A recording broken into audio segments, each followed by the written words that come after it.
So as we look forward to July the 4th, Lisa is back with us for some quick final thoughts. Lisa? Hi, Steve. We live in the greatest country in the world, and we are able to live freely. And there are men and women that have laid their lives down so we can enjoy those freedoms. So we have to embrace them, we have to protect them, and we have to be proud to live in America. Thank you so much. Really appreciate that. What a great summary. Join us next Sunday when the next revolution will be televised.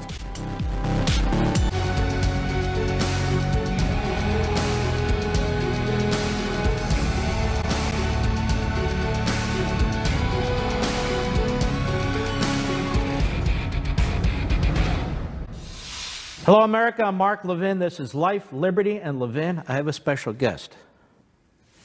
Tucker Carlson. It's good to see you, my friend. I'm just kidding. The great, you know, I've been on TV 23 years. Yes. This is the most spectacular studio. Isn't it great? Congratulations, first of all. It's the #1 show on Sunday nights. You're killing it. And I have to always persuade you to do stuff, you know. There is a backstory to all this. I owe you and a few other people the fact that I got into radio. You kept prodding me. I said, no, annoying is more like it. Right?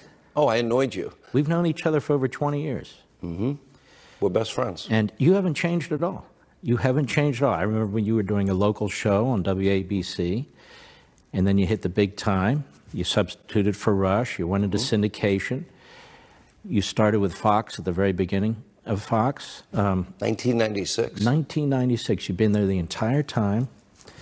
And now you're really the Babe Ruth of cable TV. You're the Babe Ruth of cable TV. Let's not overstate the case. But you are. And so as the Babe Ruth of cable TV, you're also attacked a lot by the left, I noticed. They try these boycotts every now and then. They attack you. They go after you. What is that like?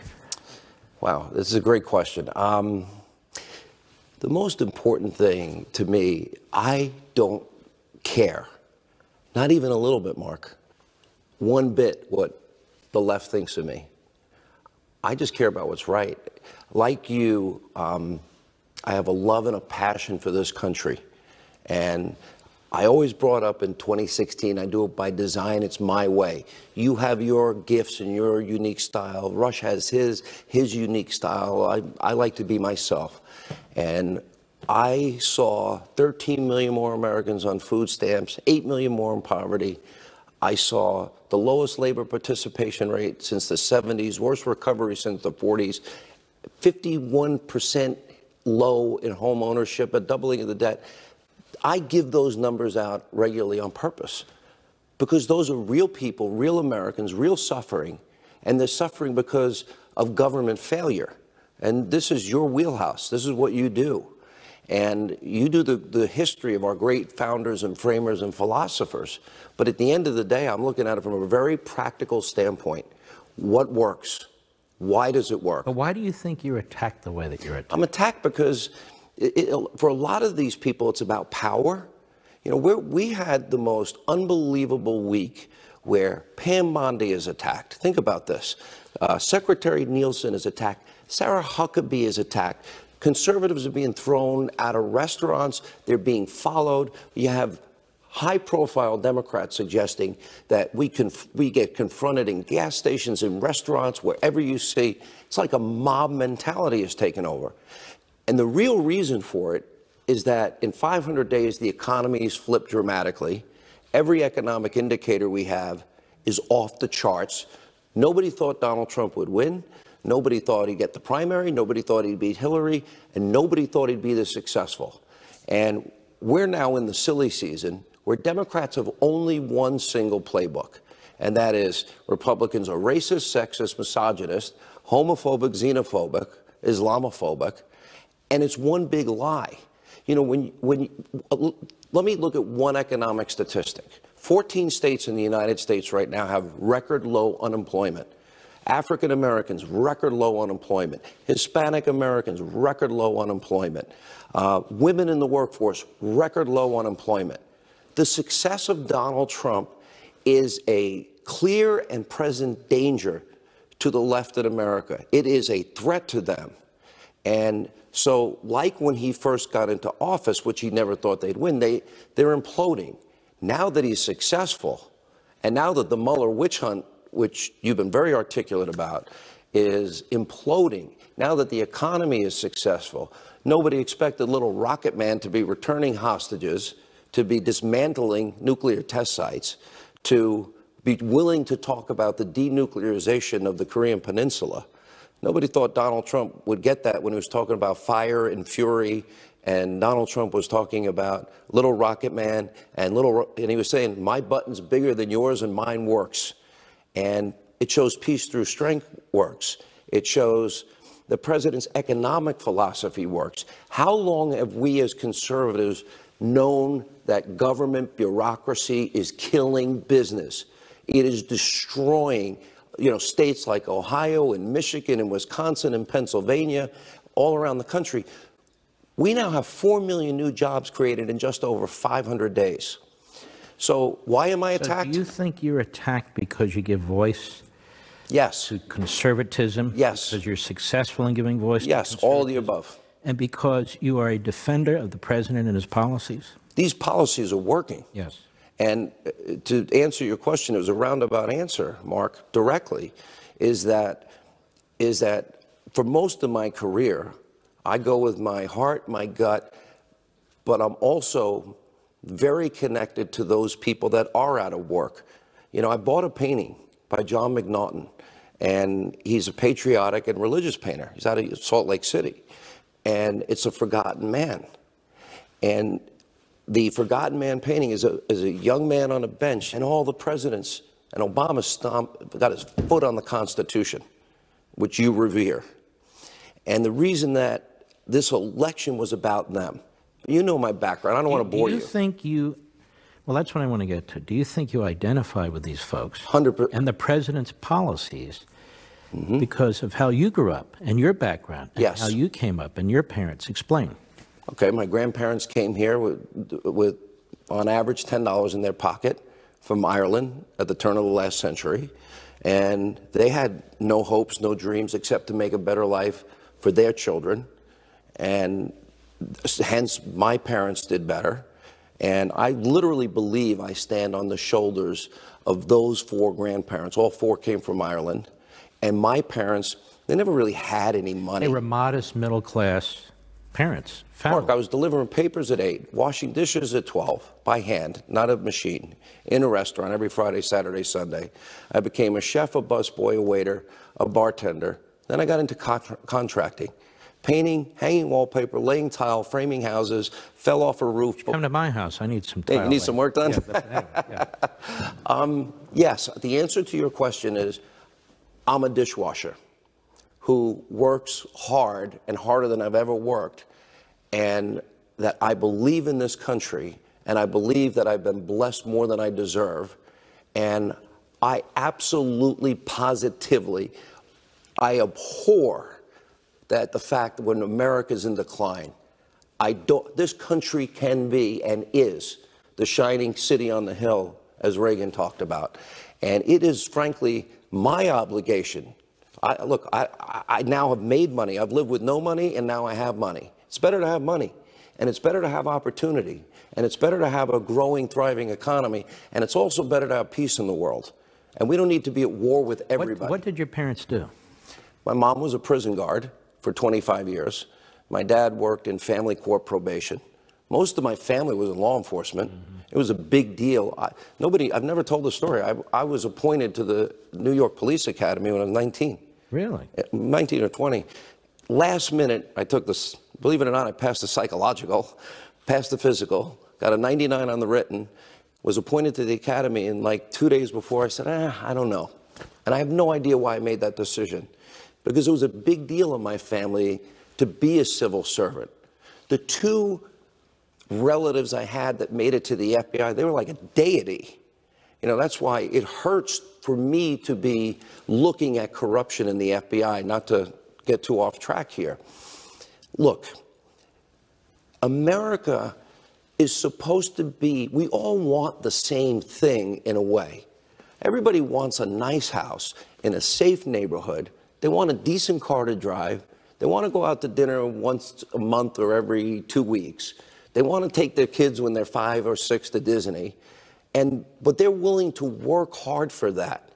And when government, through its burdensome regulation and its high taxes, think of where the Democrats want to run on this midterm election. This midterm election is the single biggest, most important midterm in this country's history, because they want to impeach this man. Now, they're telling people like Maxine Waters, shh, don't tell anybody. We got it. We got it. We want to impeach him. They don't have a reason to impeach him. There's no high crimes or misdemeanors. I agree. But what else do they want to do? They want open borders. They want to keep Obamacare. And the biggest tax cut in our history, $2,000 around on average per family. When Nancy Pelosi, a millionaire, calls crumbs, they want the crumbs back. They want to rescind those tax cuts. $2,000 in the pockets of families makes a massive difference in their daily life. How do you explain the so-called never-Trumpers? The president has been enormously successful in foreign policy. A lot of them come out of the Bush administration, sort of the neoconservative movement in that genre. When you look at Iran, the president did exactly the right thing. When you look at Israel, recognizing Jerusalem as the capital and moving the embassy from Tel Aviv to Jerusalem, that was the law that was bypassed by every president except this president. When you look at how he's dealt with North Korea, people may quibble over the things he has said to Un and so forth, but the fact is, he's done more with North Korea in terms of, first of all, putting the military threat out there, and then driving the dictator to the table than any previous president. Called peace through strength. Peace through strength. But when you look... You worked for Reagan. I worked for Reagan.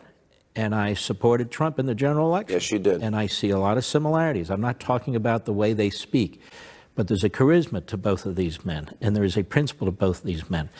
And I'm concerned that there are some people who claim to be conservatives who don't recognize it, either because they've had a personal tiff with him or they're very thin-skinned about approaches and so forth and so on. How about one other thing? They don't want to admit they're wrong.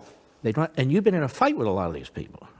It's not even a fight, because the American people are winning now. Look, I'm going to make a prediction. Donald Trump is a transformational president. And I don't believe he's a nationalist, and I don't believe he's a populist.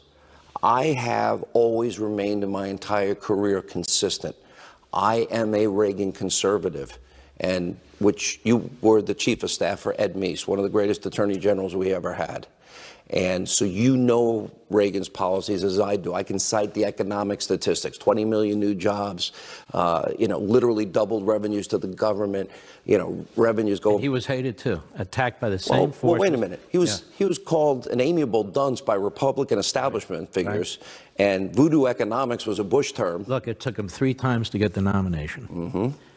He was attacked all the time. The media hated him, but they hate Trump more. And my view of that is, and see if you agree, they thought Hillary was going to win. They banked on Hillary. They wanted their 3rd term of Obama, and this man wins, surprises everyone, probably surprises himself. The American people rose up and said, enough is enough. We want to try this man. And this is not just an attack from my perspective on Trump. This is an attack on the American people. And you can hear it more and more. Scarborough 100%. Talking about Trump voters as racists. Now, the Trump voters are racist. Hillary calling them deplorables. They're attacking tens of millions of Americans. Mark, look at the struck page text. I go to Walmart and I can smell the Trump people. There's a contempt. And the left has always had this for conservatives. But there's a contempt for people. Now, okay, I'm that dishwasher. I'm that busboy. I'm that contractor. I identify with the people that make the country great. Here's why I think Trump's a transformational figure. This office will never be viewed again the same way. I think there were 3 in our lifetime, three movements, really profound moments for conservatism. I want to pick up on this, but I don't want to cut you short on this. Okay. I want to hear the whole... want to take a break, and we'll be right back, and we'll continue Life, Liberty, Levin. You know the formatics. Yeah. I want to hear this at length when we return. You got it. Folks, you can check us out on Levin TV almost every weeknight.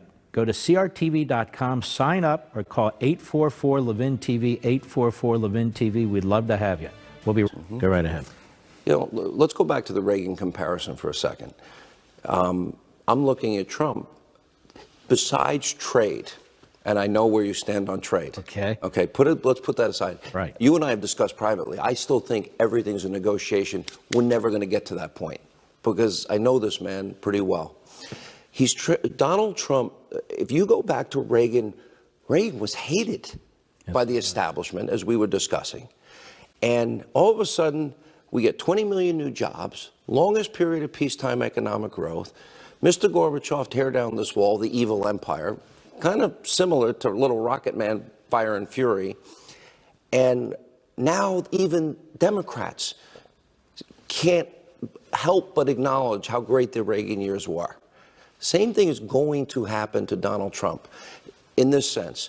The office of the presidency is never going to be viewed the same way again. He has broken every rule of establishment politics. And what the left hasn't figured out is the American people have figured out. Like, for example, the media will act all outraged over Donald Trump tweeted this. And then so you watch these stupid cable people that live in a bubble and they talk to each other only, not to any real audience, so to speak. And they'll say, that's outrageous. And then the next one will say, no, that's really, really outrageous. No, that's outrageous and disgusting. And this is their own world. Meanwhile, the American people are saying 4 million new jobs. Wow, the economy's never been better. Consumer confidence has never been higher. Record low unemployment all over the place. So here's my argument. We're going to look back in our lifetime, and we're going to realize that he has systematically changed. He's taken the bar higher in the sense that people want to get things done. American people are practical, common sense people. And if it works, they don't want these guys playing games. Look, I'll give you an example. I hate Republicans in this sense. Republicans never, for all the years they talked about health care, when we had a health care debate, we never talked about health savings accounts. We never talked about health care cooperatives. You and I have read Musgrave, Goodman, Patient Power, the Cato Foundation, all about health savings accounts. Who talked about health savings accounts but for Rand Paul and a couple of others? And who talked about health care cooperatives? Those innovative so-called intellectual ideas of conservatives, they weren't even discussed. And they tried to ram through an establishment bill, and they couldn't keep a simple promise that they all made for 7.5 years. Donald Trump comes in, okay, I'll do it all. Mm-hmm. And they couldn't get the job done. What else has Donald Trump done? He's cut taxes. No. He's exposed the media. Oh. And this is why they hate him. I am convinced the media have played this game with the American people for decades, that they're objective and or bipartisan, and they're only reporting the news. He's shown them to be a pseudo-profession. Mm-hmm. It's not a profession at all.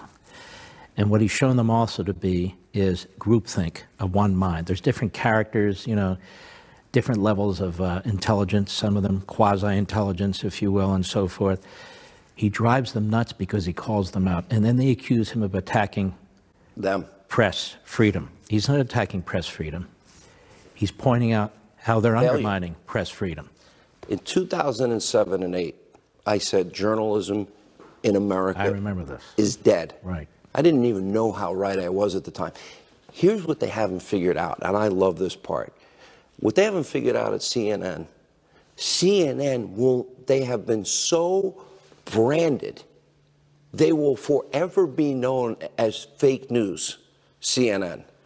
Same with the broadcast networks. I think one of the funniest things the president does, and if you have a sense of humor and you understand Donald Trump, and the American people seem to understand him, and they accept that he's not your cookie-cutter politician that is politically correct, that won't take a chance. But I think during his rallies, when he see those people in the back, fake news, and the crowd turns around on their own, not led by Trump, CNN sucks, you know, or fake news, and they shout at them. Because, and I would be thinking, if I was running a network and every state, every group of people were saying Hannity sucks, I think I might take it personally at some point and say, well, what am I doing wrong? Where is the But disconnect? there's a reason why the Democrat Party agenda and the media are so in sync. Sure. Let me ask you this. When is the last time the Washington Post or the New York Times led with a front page headline story supportive of a Trump policy? Is that a joke? It's like I've told you when I was on your show. It's like the text from the FBI. Can you point out one that's pro-Trump? Nope. Can you point out one that's anti-Hillary? Nope. Can you point out one pro-Trump senior FBI official? Nope. Anti-Hillary senior FBI official? You know what the best line you ever said on my show? You pointed out, rightly so, sadly, that, again, not rank and file FBI. I am very careful to make a... We're the ones that defend the rank and file FBI. My whole career. And we're doing it today by trying to clean up the top mess. I'll tell you, I'll even take it a step further. The heroes at the end of the story are going to be rank and file FBI, the special agents that are dying to tell their story about how corrupt their top bosses were. And I'm waiting for my best line ever in TV. No, okay, yeah, well, I'm going to tell you.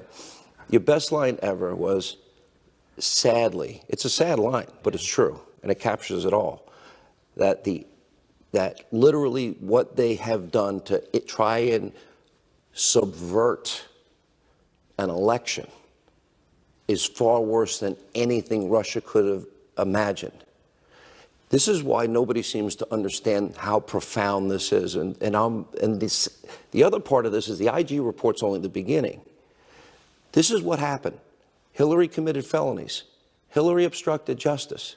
It was covered up by the top-ranking FBI officials, Comey, Page, Strzok, Loretta Lynch to an extent, Andrew McCabe, and others.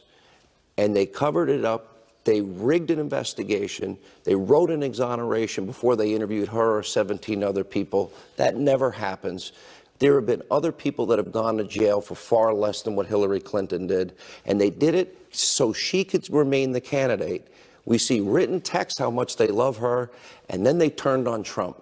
And I think you've used the term, I know I've used the term, I think Russia's used the term, and I think it's an accurate term, which is a soft coup. This has never happened. This is the biggest single abuse of power, scandal, corruption, scandal in American history.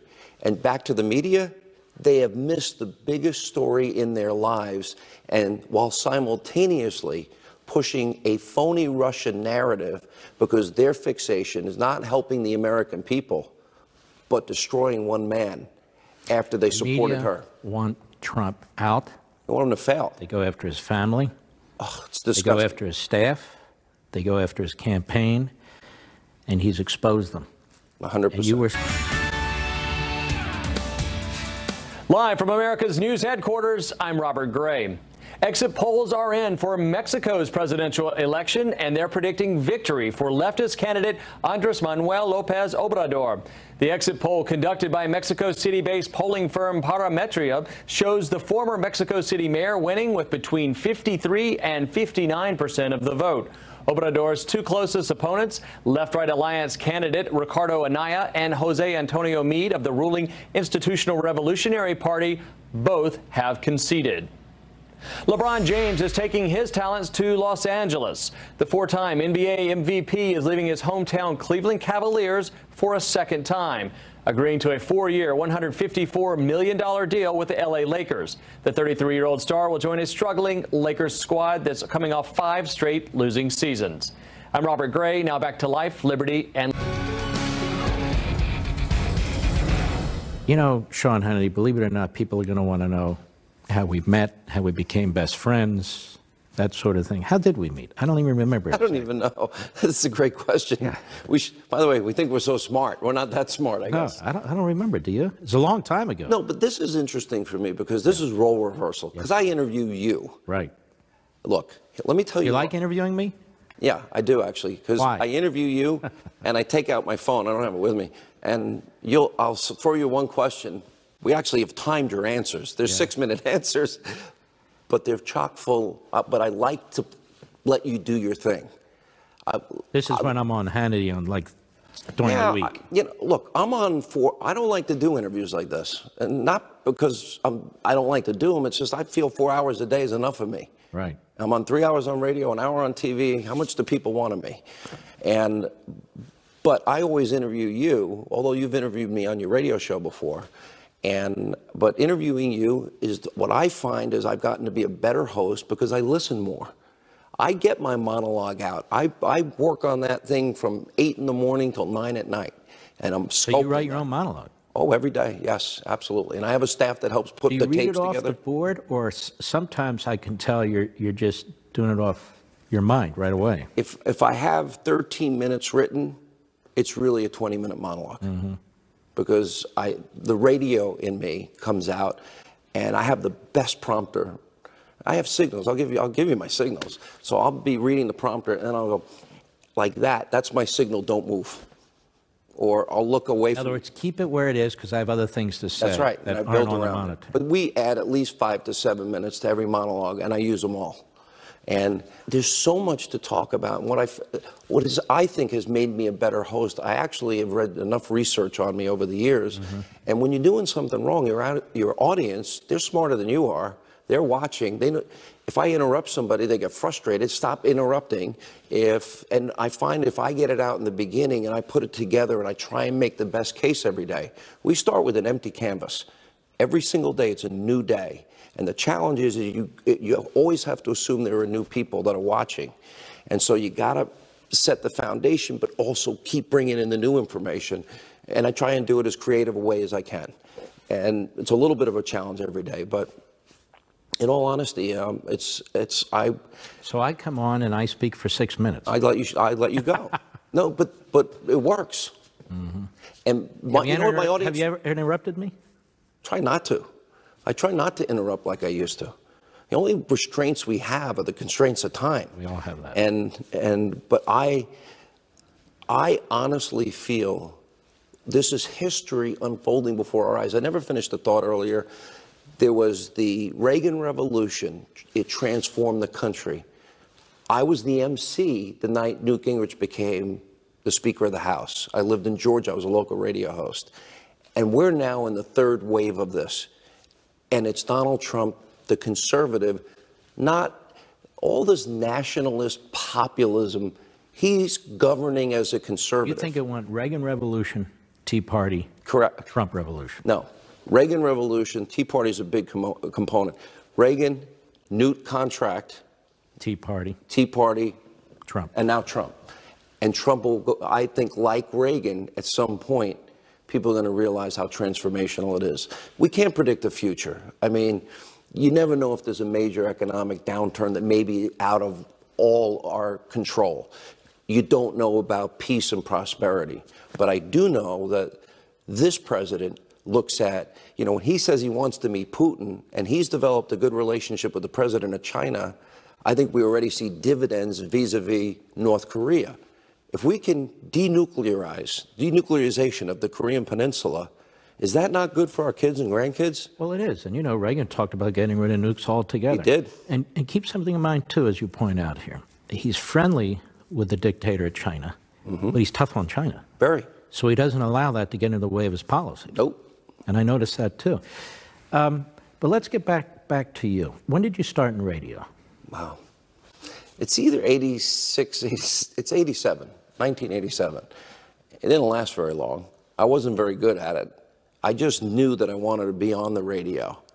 Howard Stern tells a great story, and if you watch his movie Private Parts, it may sound a little bizarre. Never watched it.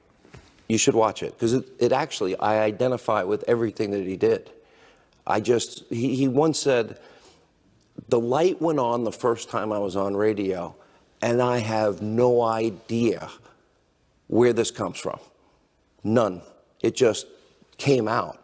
And I knew I loved it from the first time I did it. I have the tapes. They're horrific. It's embarrassing. You can burn them, I'm going to. Yeah.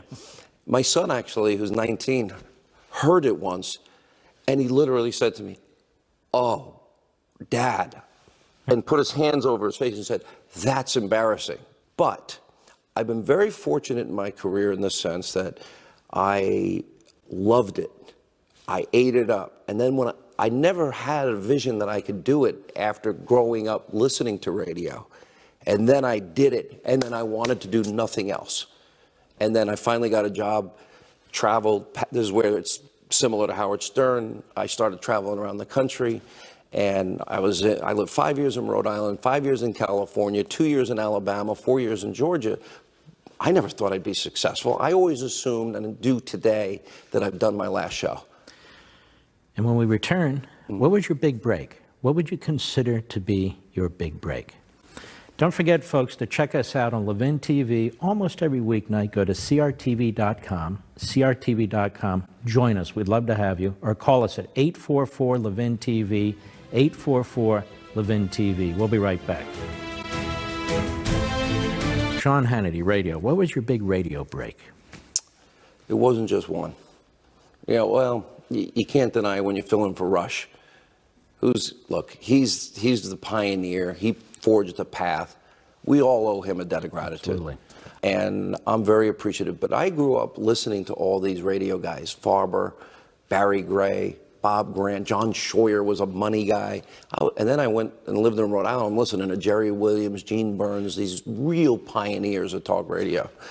The big break was a guy, Dave Stone, and Bill Donovan, two guys, Huntsville, Alabama, my first paid radio gig. I was doing it for free up until then.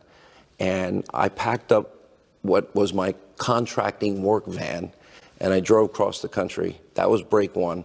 Break two was a guy by the name of Sluggo, Eric Seidel in Atlanta, Georgia. Neil Boritz, who's now a friend of both of ours, since retired, he left one station, which he referred to as his ex-wife, and moved to a bigger station. And now I'm on that station, ironically, WSB.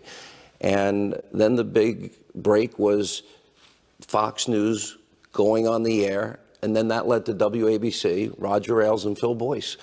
It's funny because I'm friends with every single person that ever hired me. I talk to them all. They all critique me to this day. If I'm doing something they don't like, Sluggo's writing me, let them talk, shut up, don't, I'm getting, PDs, but they care. And I actually prefer the criticism rather than the compliment, because that makes you better. And you're one of the few people who've been able to do radio and TV. In fact, you're the only one I know for a couple of decades now. No, but you've done it for a couple of decades. 23 years. 23 years. And how do you have the energy for this? I mean, I don't know. I can flip the question. If I didn't do it every day, I'd be riding around in a car doing my own talk show, probably out loud. Talking to yourself? Talking to myself. In the corner with a raincoat? Probably, yes. And saying, okay, I'd be going, John in Atlanta. You'd be calling into talk shows, wouldn't you? Long-time listener, first-time caller. Yeah, I'd be doing both parts. Did you call into talk shows early on? Oh, I was on ladders doing construction, calling talk shows. When Ollie North's hearings were going on, and he since, like you, became a dear friend, you were very involved in that. I couldn't go to work. I sat there and watched those hearings. Brendan Sullivan, a friend of yours, I'm not a potted plant. Unbelievable. There was an unbelievable, or when Ollie North, when he went like this, or when they thought they had him because he bought leotards for his young daughter, the dancer. And they thought, well, I think it was Fawn Hall, oh, he had to have been having an affair. And the media was corrupt then. So you were calling radio shows? Every day. Absolutely. And what I noticed is that I got more reaction than the hosts. I want to talk about what that guy just said because I was so passionate about it. And it was my love. It was my passion. Reagan, I studied him from day one. And then I got into studying on my own. How old are you? Good question. 56. And you started in radio, how old were you? 27-ish. And so you started in Fox, you're in your 30s? Yes, early 30s, 23 years. You think you can keep doing this for another 10 or 20 years? I don't think about it. I don't, people say, well, what part do you think you put? I just do my thing every day. Here's my analogy. And I don't like when people get too egotistical in their life and they think, I did this. And there are people in our business, I've always believed like what the Bible said, if you're not against us, you're for us. And in that sense, even people that hate both of us, if they're doing good things for the country, I don't care what they say about me. I want the country to succeed. And I view it as we're all spokes in a wheel. And every spoke is necessary to make the wheel go round. And by the way, every American citizen voting, for example, in 2018, they want to undo the last election. They want a do-over. 2018 is a do-over. There's 4 things they want to do, and I mentioned them earlier. They want to impeach the president, they want open borders, they want to keep Obamacare, and they want their crumbs back. And we can't let this happen. Midterms usually aren't that important, really. And the first midterm in any presidency, historically, with a couple of exceptions, the party that has the presidency is going to lose seats. We can't have that this time. Because if we do, they will do those 4 things. And they so hate this president and the American people. The FBI agents that tried to undermine Trump in this soft coup, those people thought they knew better than the American people. It's arrogance, it's power. Those are in your books. All those philosophers you talk about, and I've read every one of your books, all of those framers and founders, they warned about tyranny in government. There's contempt right now for the American people. One last thing, and I don't mean to interrupt you. This is a tipping point for the country, Mark. We better get this right or we'd lose it. If they're successful in their effort to undermine Donald Trump and push him out of office, we've lost the country, and we'll never get it back. You know what you once said? What? I love it. He quotes me. It's no, great. you once said. Some people quote Churchill. This is a post-constitutional America. Yes. You're right. It is. You were right. You were ahead of the curve. And it's more the dynamic nature of that statement is unfolding before our eyes. This is a transformational moment. This is a live or die moment for the country. That's what motivates me. You want to know where I get the energy from? From there. And from getting the American people back to work and making this a better country for our kids and grandkids, like I stand on the shoulders of my father and my grandfathers. We'll be right back. Weak, feckless. The Bible says where there's no vision, the people perish. Lacking leadership, Who do you lacking blame courage. that on? Most of them. Honestly, the people I trust the most in Congress right now are the Freedom Caucus. Mm-hmm. Those guys fight for the things they've done. You know what the Republican Party is missing? They literally, it's a layup for them if they would just follow the courage, the strength, the principles, and the promise-keeping of Donald Trump. If you want to get reelected, instead of sitting there agonizing, calculating what's going to happen, what if I do this? What if I vote this way? How about you just keep your promises? Why do we need a Freedom Caucus within the Republican Party? Because shouldn't that be the Republican Party? It should be the whole Republican Party. Think of this. The reason they couldn't repeal and replace Obamacare is because there were 100 Republicans that never had any intention of repealing and replacing Obamacare. They're as bad as the Democrats. In the Senate, in 2015, they voted to repeal Obamacare, straight vote. Then 7 of them, when it actually mattered, less than 2 years later, we didn't really mean it. And the House was even worse. Listen. They voted to repeal, and they wouldn't vote to repeal it. Well, the House at least passed a lot of bills that the Senate never even took up. There's over 400 of those. So I give them a little more credit, but not a lot. Here's what's missing. Where's the principle of lower taxes, limited government, cutting bureaucracy? Where's the principle of securing our borders? Where's the principle of supporting a president that has literally given us a path to energy independence that will create millions of high-paying career jobs for so many Americans? He did it independently in spite of them. And he's more at war with his party than he is actually with the Democratic Party. I expect it from them. But the reality is in Washington today, I'm not a registered Republican. I'm a conservative. I've always been a consistent Reagan conservative. And for all these idiot never-Trumper people is that they're not consistent. And now their egos are so humongous, they don't want to admit they're wrong. It's sort of like the media to keep them alive. I have kids I want to take care of. Would love to see my grandchildren. You think he'll be in radio and TV? I have never planned any of this.